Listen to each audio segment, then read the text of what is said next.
네, 현재 시각 8시 11분 지나고 있습니다. 이번에는 또 주요 시장 이슈를 들여다보는 글로벌 인사이트 소식 전해드릴 텐데요. 어떤 이슈들이 또 시장을 흔들고 있는지 함께 확인해 보겠습니다. 함께 보시죠. 네, 첫 번째 이슈입니다.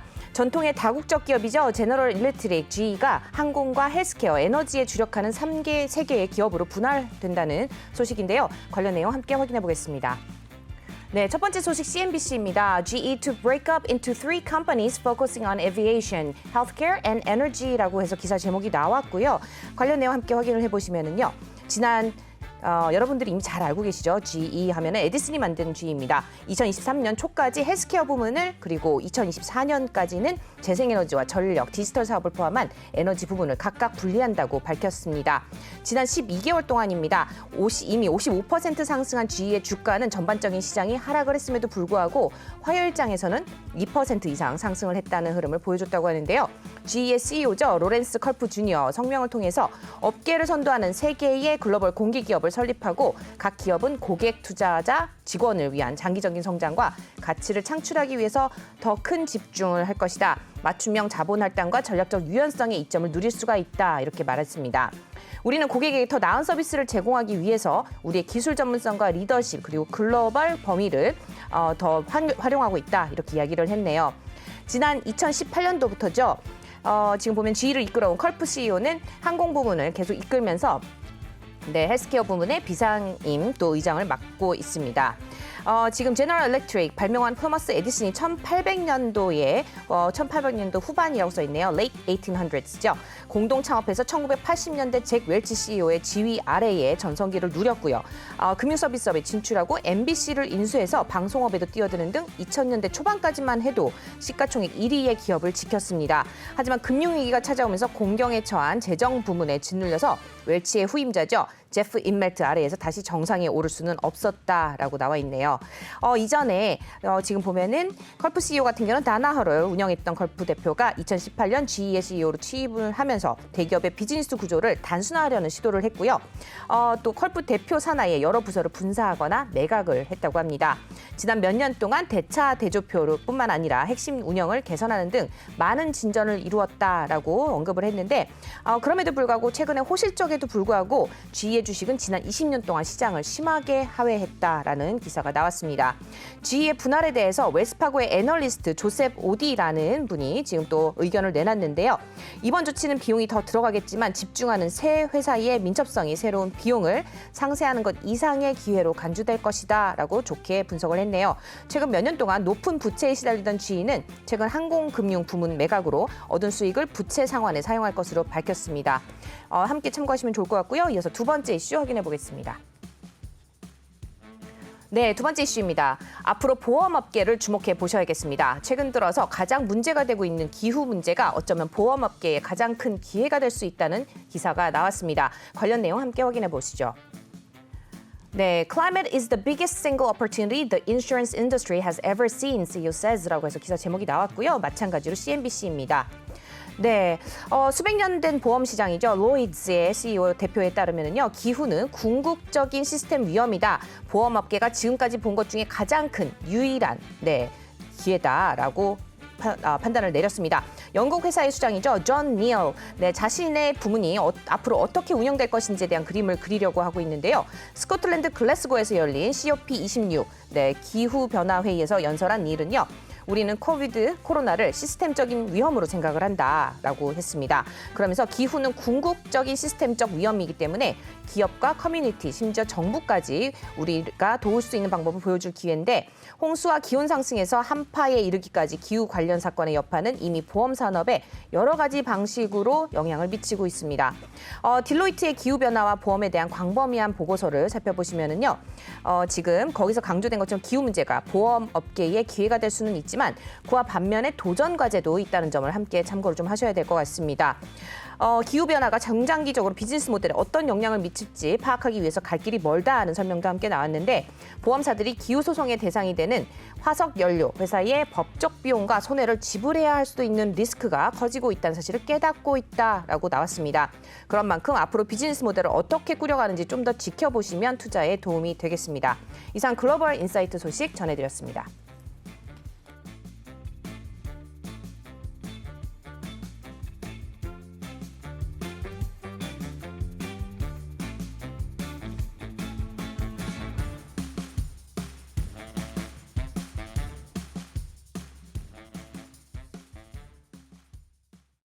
네, 오프닝 벨과 함께하고 계십니다. 글로벌 인사이트 소식 함께 전해드렸고요. 바로 이어서 뉴욕 증시 분석과 함께 국내 증시의 전망에 대해서 들어보도록 하겠습니다. 바로 전문가분 모셔보도록 하죠. 미래에셋증권 강남역 WM의 국제문 수석 매니저 자리해 주셨습니다. 안녕하세요. 네, 안녕하세요. 네, 수석 매니저님. 간밤에 뉴욕 증시 이제 그동안에 좀 쓱 상승 여력을 가져오다가 그렇습니다. 네, 하락하는 흐름 좀 보여줬죠. 뭐 다양한 피로감이다. 뭐 아니면 조금 더 불안함이 있다. 뭐 인플레이션 때문이다. 뭐 다양한 분석들이 나오고 있는데 어떻게 보고 계신가요?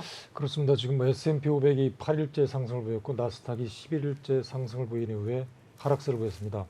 물론 생산자 물가 지수가 11년 만에 가장 높았다. 그리고 이어 발표될 예정인 소비자 물가 지수도 1990년 이후에 가장 높을 것이다. 이렇게 예상을 하면서 상승에 대한 피로감도 나온 것 같고요. 그리고 시장에서는 다시 한번 어떤 인플레이션 우려감이 지속되고 있다. 이 부분에 대해서 그러면 다시 금리 인상 빨라지는 게 아닌가 이런 우려감들이 복합적으로 맞물리면서 매물이 출현된 거 아닌가 싶은데 사실상 미국의 증시는 이런 나스닥 11일째 상승, S&P 500이 8일째 상승 이런 내용들은 사실상 20년 만에 처음인 가장 놀라운 그런 모습들이거든요. 인플레이션에 대한 우려감이 나오고 있습니다만 지금 시장에서는 이미 파월 의장도 그랬고요. 특히 영국의 영란은행 그리고 노르웨이은행 같은 경우도 인플레이션을 고려해서 금리 인상을 예상했었는데 예상과 다르게 금리를 동결했다. 이런 점들은 이미 선진국에서는 인플레이션보다는 경기에 대한 펀더멘털을 충분히 고려하면서 금리 인상 스탠스를 취하겠다. 이런 내용들이 나왔기 때문에 단기적으로는 상승에 대한 피로감 그리고 인플레이션 우려감에 따라서 매물이 나오고 있다. 이런 부분들은 간과할 수밖에 없겠지만 그래도 여전히 시장은 경기적인 펀더멘털을 충분히 고려하면서 어떤 금리 인상 스탠스를 취하겠다. 이런 점들을 고려해 볼 때는 단기적인 매물이 출하겠지만 그래도 한편으로 봐서는 상승에 대한 트렌드 지속 가능성은 높지 않나 이렇게 보시는 시각이 상당히 좋지 않을까 생각이 됩니다. 네. 어디까지 올라갈까요? 도저히 그렇습니다. 지금 현재 올라가면 다 최고치 아닙니까? 그렇습니다. 이런 상황에서 더 올라갈 때 기술적으로 분석을 할 때 어느 정도 수준까지는 좀 조정을 받을 거다라는 그런 건 안 나옵니까? 어떻습니까? 예상. 기술적인 분석은 지금 계속해서 5일선이다, 10일선이다 네네. 충분히 나오겠는데 그런 기술적인 분석이 맞지 않는 것 같습니다. 그걸 뛰어넘어서 그렇습니다. 계속 올라가고 있는 거죠. 그렇습니다. 지금 미국의 어떤 그 3대 지수도 그렇고요. 특히 이제 우리나라의 어떤 그 2차 전지 배터리 관련주들 네네. 이런 내용들이 어떤 지금까지 어떤 기술적 지표, 심지어는 보조 지표 차트, MACD나 MACD 오실레이터, 스토캐스틱 이런 지표로 봐서는 충분히 조정을 보여야 된다. 그런 기술적 분석자들이 어떤 주장하는 내용과 다르게 계속해서 신고가를 갱신하고 있습니다. 그렇기 네. 때문에 글쎄 이런 모습들은 상당히 보기 힘든 그런 광경이고요. 네. 그렇기 때문에 시장에서는 지금 분명히 한쪽에서는 어떤 인플레이션 우려감 그리고 이제 이런 점들이 기업들의 이제 3분기 실적은 80% 이상이 좋았지만 네. 이제 본격적인 인플레이션이 이제 가격 전가가 네. 기업들에 대해서 소비자들에게 이루어진다면 4분기 실적은 좀 3분기보다는 좋지 않지 않겠나 이런 네. 점들이 나오겠는데 아직까지 이런 점보다는 시장에서는 오히려 넘치는 유동성 그리고 테이퍼링이 시작이 이제 되겠지만 그래도 이런 점들은 당장 긴축이 아니라 유동성은 여전히 적지만 공급되고 있다. 그리고 시장에서는 영국의 영란은행도 어떤 100%의 어떤 금리 인상을 예상했지만 동결을 했다. 이런 점들은 선진국 쪽에서 여전히 금리 인상 스탠스를 경기를 충분히 봐가면서 하겠다. 이런 점들은 투자자들이 아직까지는 그래도 위험 자산을 선호할 수밖에 없어서 상당히 좀 물론 일각에서는 마지막 불꽃 아닌가 네. 이런 얘기도 나오겠는데요. 아직까지 어떤 금리 인상 스탠스가 충분히 우호적인 거를 보고 그래도 여전히 어떤 위험 자산을 선호할 수밖에 없는 그런 상당히 좀 빨라질 수밖에 없는 그런 구조가 나오겠는 게 아닌가 이렇게 해석이 됩니다. 제가 경제부 기자 생활 시작하고 얼마 안 돼서 블랙 먼데이가 일어났었거든요. 그러셨어요. 근데 그 당시 제가 기억에 남는 것 중에 하나가 뭔가 하면 블랙 먼데이라는 주가 폭락이 그렇습니다. 이런 어떤 조정장에서 온 게 아니고 잘 나가다가 꺾였다라는 게 지금 머릿속에 그렇습니다. 있거든요. 그러니까 지금 이렇게 잘 나가더라도 말하자면 항상 보면은 이런 모든 기술적 분석을 갖다가 무시하고 올랐던 것들은 언젠가는 한번 조정을 받지 그렇습니다. 않습니까? 그렇습니다. 거기 대비해서 투자자들이 가질 수 있는 자세라면 어떤 게 있을까요? 그렇습니다. 지금 앵커님이 말씀하셨는데 영화 중에 빅숏이라는 그렇죠, 영화가 좀 빅숏 갑자기 있죠. 생각나는데요. 그렇기 때문에 한쪽에서는 분명히 누군가는 그런 점을 염두에 둘 것 같고요. 그리고 주가 항상 10년 사이클이라고 그러나요? 10년 주기설 이후에 지금 같은 화려현장에서 이제 크게 한번 꺾인 사례가 있어서 네, 네. 뭐 그런 점들도 지금 예상하는 것 같은데, 그러니까 지금 이런 부분들이 사실은 작년부터 상당히 언급됐던 것 같아요. 그러니까 작년부터 한쪽에서는 11년 만에 올랐다. 그렇기 때문에 주가는 이제 조정을 대비해야 된다. 그리고 작년 같은 경우는 뭐 예상치 않았던 코로나가 엄습하면서 경제가 망가졌다. 빨리 주식을 팔아야 된다라고 네네. 작년 1년 내내 그렇죠. 떠들었던 또 주장자도 있었습니다. 네. 근데 주가가 작년에는 사상 최고치를 경신했고요. 지금도 상당히 어렵습니다. 한쪽에서는 뭐 2000년 배터리 관련주가 여전히 뭐 2년 이후에 실적까지 감안해서 오르고 있는데 이거를 사야 될 건가라고 고민하는 판에 어제 또 올랐거든요. 그렇죠. 글쎄요, 투자자들의 자세 같은 경우는 상당히 뭐 과연 뭐 다 팔고 조정받을 때까지 1년 넘게 기다릴 것인가, 네. 아니면 그 전에 주가는 미리 상승하고 있는데 수익을 더 내야 되지 않겠는가, 이런 조바심이 있는데 네, 네. 물론 작년과는 상당히 다릅니다. 작년 같은 경우는 주식을 가지고 1년 동안 계셨으면 수익이 크게 났는데 지금 보시다시피 뭐 상승했다면 매물이 나오는 그런 국면이기 때문에 네. 물론 상승할 때마다 주가의 일부분은 이제 뭐 계속해서 현금을 가져가는 전략이 필요할 것 같습니다. 그래서 작년에는 주가 뭐 신용, 그 다음에 이제 100% 주식을 했다면 금년 같은 경우는 주가가 오를 때마다 약간 물량을 줄이면서 네. 한 주식을 뭐 50%나 70%나 이외로 가져가는 전략, 이런 전략으로 작년과는 좀 다르게 그런 식으로 가져가되, 다만 주가에 대한 어떤 주식을 가지고 있는 입장에서는 여전히 지금 시장의 성당성이 담보된 뭐 그런 종목으로 종목을 좀 수립해서 네. 압축해서 가져가는 전략이 상당히 적절할까 싶습니다. 네, 일단 미국 경제에 대한 또 주식시장에 대한 분석을 좀 들어봤습니다. 이번에 또 우리 국내 증시도 예측을 좀 해봐야 될 텐데, 아무래도 뭐 어제 같은 경우 뉴욕 증시는 뭐 인프라 법안 그렇습니다. 투자 법안이 통과가 됐고 이런 이제 호재가 좀 있었던 종목들이 있었습니다. 우리 국내 쪽에서도 보면은 뭐 요즘에 요소수 난리잖아요. 요소수 관련주도 있고 비료, 농업, 뭐 NFT 이쪽 섹터들이 좀 많이 움직였던 것 같은데 인프라 법안 관련해서 조금 수혜를 입은 종목들이 있죠. 그렇습니다. 어제 이제 뭐 미국의 인프라 투자 법안 1조 넘는 투자 법안 관련해서 우리 시장에서도 좀 관련 종목들이 상승을 했었습니다. 세계 최고의 미국의 어떤 캐터필라 중장비 업체죠. 이쪽에 이제 납품을 하는 뭐 진성 TEC 같은 종목도 상승했고요. 네. 특히 마찬가지로 이제 소형 뭐 굴삭기 관련해서 미국에서 70% 이상을 뭐 점유하고 있고요.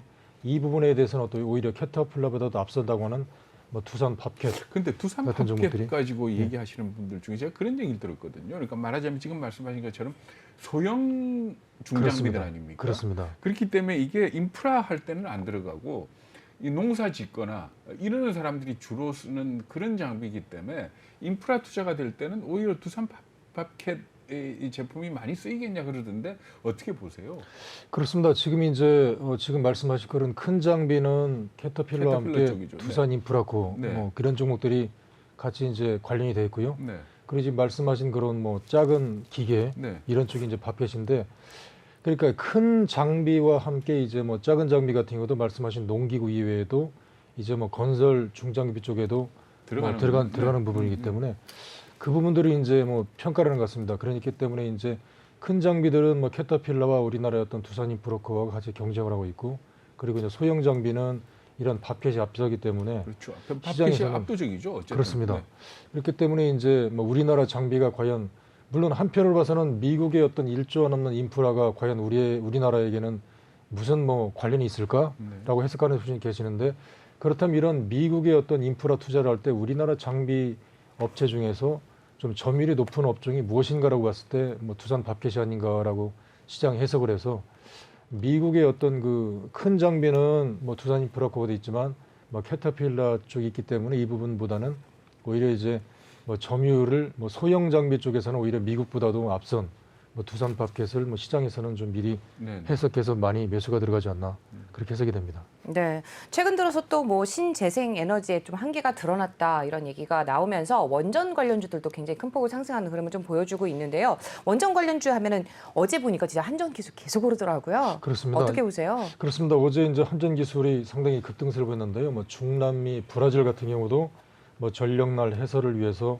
원자력 발전소의 증설을 나섰다라고 하면서 상당히 기술력이 뛰어난 우리 한국의 뭐 한전 기술 기술 공급 가능성, 이 부분들에 대해서 이제 중남미 브라질 쪽에서도 이제 뭐 증설 소식과 함께 한국의 어떤 높은 그 기술력을 인정받는 그런 내용들이기 때문에 이런 관련주 쪽에서 상당히 좀 매수가 강하게 들어오면서 뭐 상승세를 보였다 이렇게 해석이 아닌가 싶습니다. 네, 지금 말씀하신 것처럼 또 한전 기술과 관련해서 또 소식을 들어봤습니다. 아무래도 뭐 중남미 쪽, 특히 브라질 쪽에 좀 전력 해소난을 또 해소하기 위해서 계속해서 좀 좋은 실현을 하고 있다. 근데 어제 이제 고점을 좀 찍고 내려온 상황이라서 지금 진입하시기 조금 부담스러울 것 같습니다. 한전 기술 좀 알아봤고요. 지금 브라질 쪽 말고도 또 멕시코 쪽에 프로젝트를 진행하고 있는 삼성 엔지니어링도 굉장히 눈에 띄더라고요. 그렇습니다. 어제 공교롭게 이제 미국의 어떤 인프라 법안 이후에 어떤 그 세계적으로 인프라 투자 관련해서 이제 진출하고 있는 기업들이 상당히 강세를 보였는데요.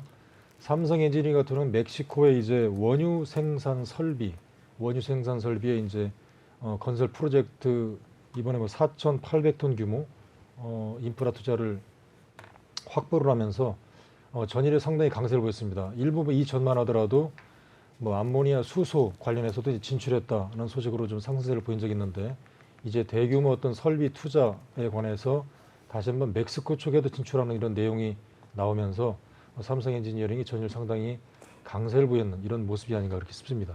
네, 뭐 하나 더 여쭤볼게요. 좀 전에 이제 뭐 수소를 언급을 좀 해주셨는데 수소 그렇습니다. 연료전지 뭐 요즘에 굉장히 또 핫한 이슈 중에 그렇습니다. 하나잖아요. 뭐 이쪽과 관련해서 어떤 종목들이 눈에 띌까요?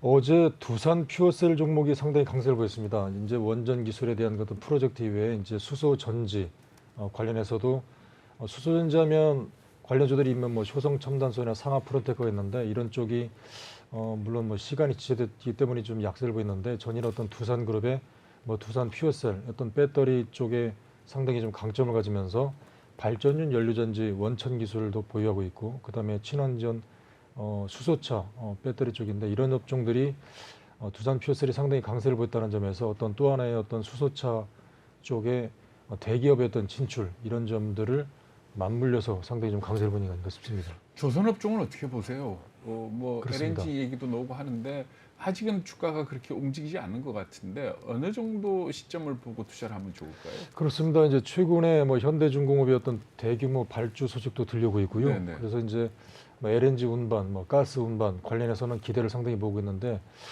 글쎄 예상만큼 주가가 상당히 강세를 보이지 않는 것 같아요. 그렇죠. 그래서 네. 시장에서는 지금 이제 많이 빠졌다 이런 그 밸류에이션 측면에서는 이제 저가에 사고 싶다 이런 쪽 많이 나오는 것 같은데 성장성이 확실히 어떤 그 재무구조 지표를 보게 되면 어떤 당장의 어떤 성장 인프라 투자 성장률이 확실히 나오지 않아서 시장에서는 이 부분을 놓고 저가에서는 사자 이런 쪽은 있지만 그래도 어떤 2차 전지 같이 어떤 강한 성장성이 없어서 네. 좀 공격적으로 매수가 좀 나오지 않나 그렇게 보여집니다.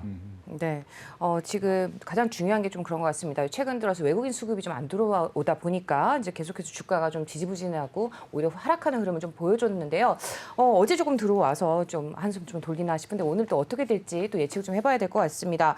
우선 최근 한 달간 보면 외국인들의 투자 성향을 좀 살펴봤을 때 코스닥에서 뭐 에코프로비엠이라든지 뭐 관련 안주들 그 종목들을 굉장히 에코프로라든지 이런 쪽을 집중 매수했더라고요.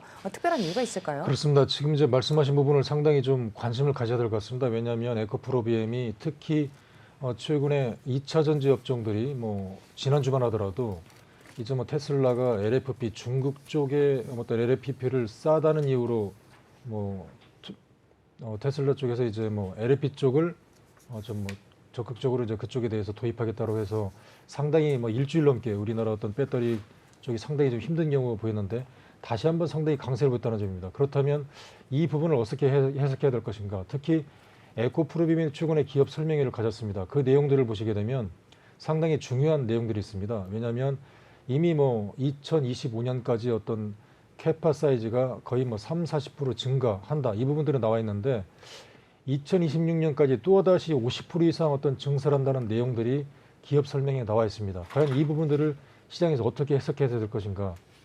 그냥 말로만 뭐 증설하겠다는 건가? 이런 부분을 해석한다는 말도 있는데 이 부분들을 그렇게 말뿐이 할 수가 없는 이유가 여기에는 이제 뭐 대규모의 어떤 뭐 테슬라든가 여러 가지 내용들이 맞물려 있기 때문에 그냥 말로만 할 수 없는 내용이고요. 이미 이런 내용들은 어떤 대기업들, 특히 이제 셀업체들과 확실하게 어떤 계약건이 있기 때문에 어떤 기업 설명회에서 이렇게 상당히 자신감 있는 내용이 나왔다는 것 같습니다. 그렇기 때문에 시장에서는 이미 그렇다면 5년 후에 어떤 캐파 증설까지 확실하게 나와 있다. 자, 이런 점들을 시장에서 보는 것 같습니다. 그렇기 때문에 주가는 이미 많이 올랐습니다. 그리고 지금 일부 2년 후 실적까지 가면 주가가 또 올랐습니다. 그런데 최근에 주가가 외국인 기관이 매수가 더 강하게 들어오면서 신고가 행진이 상당히 펼쳐지고 있고요. 전일에도 상당히 10% 넘는 급등세를 보였습니다. 그렇다면 특히 이런 양극재 사이클을 어떻게 해석해야 될 건가 이 부분인데 이미 뭐 테슬라 쪽에서 중국의 어떤 LFP 쪽에 뭐 계약권을 하겠다라고 하지만 상당히 고급 승용차는 상당히 우리나라의 어떤 이런 뭐 NCM 배터리가 상당히 기술력이 앞서다. 그렇다면 이런 얘기도 나오는 것 같습니다. 상당히 기술력이 앞섰기 때문에 오히려 뭐 LFP가 싸다면 이런 그 NCM 같은 경우도 뭐 가격을 일부 약간 내릴 수가 있다는 그런 자신감 이런 점들이 나오겠는 게 아닌가 생각되고 그리고 기업 설명회에서 충분히 어떤 계약권에 대한 그런 점들이 상당히 나왔다는 점들을 시장에서는 확실하게 이런 점들이 이제 눈에 보이는 어떤 영업 실적이 나왔기 때문에 이런 점들을 더욱 자신감을 가지고 매수를 할 수밖에 없다 이런 점이 나오게 된 계기가 되고요. 특히 이런 그 양극재 같은 경우는 상당히 좀 누군 할 수 있는 그런 기술이 아니다고 합니다. 그렇기 때문에 상당히 우리나라 기술력이 앞서 있고 또 뭐 쉽게 할 수 있는 뭐 그런 내용도 아니고 그렇기 때문에 시장에서는 다시 한번 어떤 한국의 양극재 사이클이 상당히 좀 더 기술력이 앞선 그런 국면 아닌가 생각되고 뭐 테슬라가 자체적인 어떤 셀 사이드를 생산하고 싶다 하더라도 이런 양극재만큼은 한국 쪽의 어떤 에코프로빔이라든가 이런 쪽을 갖다가 쓸 수밖에 없다. 이런 점들을 해석할 수밖에 없는 국민에게 생각되기 때문에 이런 양극재 사이드는 이제 더욱더 저 자신감을 가지고 조정을 보일 때마다 많이 올랐지만 뭐 더 상승한 가능성이 높지 않나 이렇게 해석이 되고요. 특히 IPO 공개를 앞둔 뭐 픽업 트럭 같은 리비안 같은 경우도 한국의 삼성 SDI를 갖다가 이제 셀 사이드에서 공급하겠다. 네. 그리고 거기에 들어가는 어떤 양극재는 더 기술 장벽이 높기 때문에 이런 점들을 놓고 시장에서는 다시 한번 매수가 뛰어든 게 아닌가 생각되기 때문에 어떤 이런 양극재 사이드, 뭐 에코프로비엠, LNF 이런 쪽은 계속해서 뭐 관심을 가질 필요가 가질 수밖에 없지 않을까 싶습니다. 에코프로비엠이 NCA도 생산을 하죠. NCM, NCA를 하는 게 그렇습니다. 에코프로비엠이죠. 그러니까 그렇습니다. 말하자면 그 5년 뒤를 갖다 그렇게 크게 봤다는 거는 뭔가 그렇습니다. 약속을 했거나 그렇습니다. 그 확실하게 보장이 되는 그런 게 있으니까 꺼내놨을 것이다 이 말 아닙니까? 그죠? 그렇습니다. 그러니까 지금 말씀을 잘하셨는데 그 부분들을 갖다가 이제 막연하게 기업 설명회를 해서 우리가 이렇게 하겠다라고 보여준 게 아니라 이 부분들은 여기에 이제 계약을 앞둔 그런 뭐 테슬라도 이미 볼 것이고 그리고 삼성 SDI라든가 LG화학도 볼 텐데 이런 부분이 보는 부분에 그렇게 자신감 있게 얘기했다는 건 이미 계약이 확실하게 담보됐다. 그렇죠. 네. 그런 점들을 시장에서 해석했기 때문에 많이 올랐음에도 불구하고 네. 다시 한번 매수를 하고 있는 게 아닌가 그렇게 생각됩니다. 근데 정말 들어가기 무서운 가격이에요. 정말 무섭습니다. 네. 지금 뭐 저희들 같은 경우도 몇 번 수익을 실현을 창실하고 나서 팔았는데 또 올라가기 때문에 네. 투자자들 같은 경우도 뭐 어떻게 될지 모르겠다 네. 뭐라고 하는데 수익 남겨줘도 욕 듣겠어요. 그렇습니다. 팔아놓고 올라갔는데 이제 뭐 네. 이럴 줄 알았으면 더 들고 있는 게 어땠을까 그렇죠. 뭐 그런 얘기도 하는데 상당히 좀 지금 시장에 대해서 이런 급변하는 이런 내용들을 뭐 투자자분들 잘 보셔야 될 것 같고 네.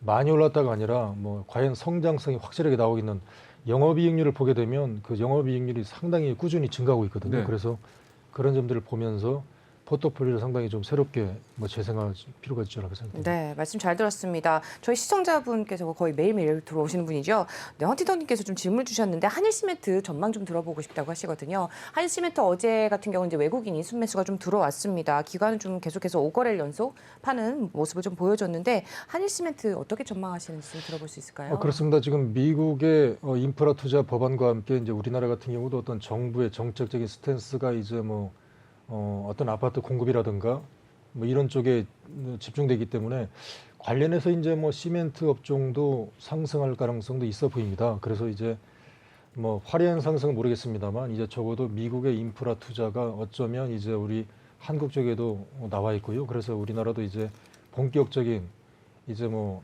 아파트 대규모 공급단에 이제 들어갈 수 있는 어떤 시멘트 업종도 같이 뭐 상승할 수 있기 때문에 이 부분들도 이제 맞물려서 바닥권을 탈피하는 그런 모습들에서 어떤 뭐 상승 쪽에서도 이제 관심을 가질 필요도 있지 않을까 생각됩니다. 요소수가 아무래도 발목을 좀 잡는 것 같더라고요. 시멘트 그렇습니다. 주식들 같은 경우에는. 네.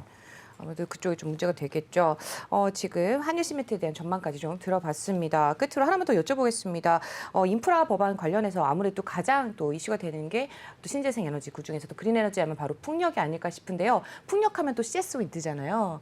CS 윈드 어떤지 좀 들어볼 수 있을까요? 그렇습니다. 이제 어제 뭐 CS 윈드가 모처럼 많이 이제 상승해 보였습니다. 그래서 한쪽에서는 뭐 지금 뭐 유럽 쪽에서 뭐 바람 예상보다 불지 않아서 이 뭐 풍력이 별 볼 일 없을 게 아닌가 이런 얘기도 나오는데 어쩔 수밖에 이제 다른 쪽에서 갈 수밖에 없는 내용들입니다. 그래서 이제 2021년에 인수한 미국의 어떤 베르타스 타워 뭐 유럽 공장을 통해서 이런 부분들이 다시 한번 수익이 나올 수밖에 없다. 그리고 이제 결과적으로 전일의 어떤 주가 상승을 보여주지만 이런 그 풍력 그리고 태양광 이런 쪽은 갈 수밖에 없다. 이런 내용들 그리고 이제 전기차에 대한 법안들도 미국의 이번에 인프라 투자 법안에 뭐 전기차 충전소 설치도 나왔다고 합니다. 그래서 그래서 50만 개 설치한다고 그러더라고요. 그렇습니다. 네. 그래서 다시 한번 전기차가 강세를 보이는 모습이 배경인가 싶고요.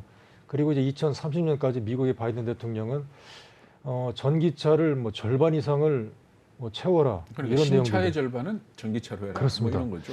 그렇기 때문에 이제 이런 내용들은 최근에 전일 어떤 전기차 우리나라의 어떤 관련주들이 다시 한번 상승세를 보였다는 점, 이런 점들은 갈 수밖에 없다. 그리고 이제 세계적으로 이런 뭐 태양광이라든가 풍력 그리고 전기차는 갈 수밖에 없다. 그리고 호주 같은 경우도 마찬가지로 이제 뭐 대규모 공급, 뭐 정부의 어떤 행정사안 이런 쪽이기 때문에 세계 시장의 흐름 속에서 갈 수밖에 없는 이런 국면 속에서 뭐 관련주들이 뭐 다시 한번 뭐 상승할 수밖에 없는 구조가 아닌가 그렇게 생각되기 때문에 이런 부분들은 어떤 꾸준한 관심 필요가 있지 않을까 그렇게 생각이 됩니다. 네, 전일 특징주와 또 전망까지 함께 들어봤습니다. 오늘 도움 말씀 주신 분 미래에셋증권 강남역 WM의 국제문 수석 매니저였습니다. 말씀 잘 들었습니다. 네, 감사합니다.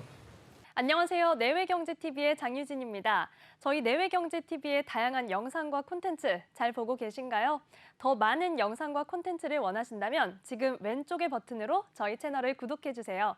저희 다시 보기 채널도 따로 있으니까요. 많은 관심 부탁드립니다.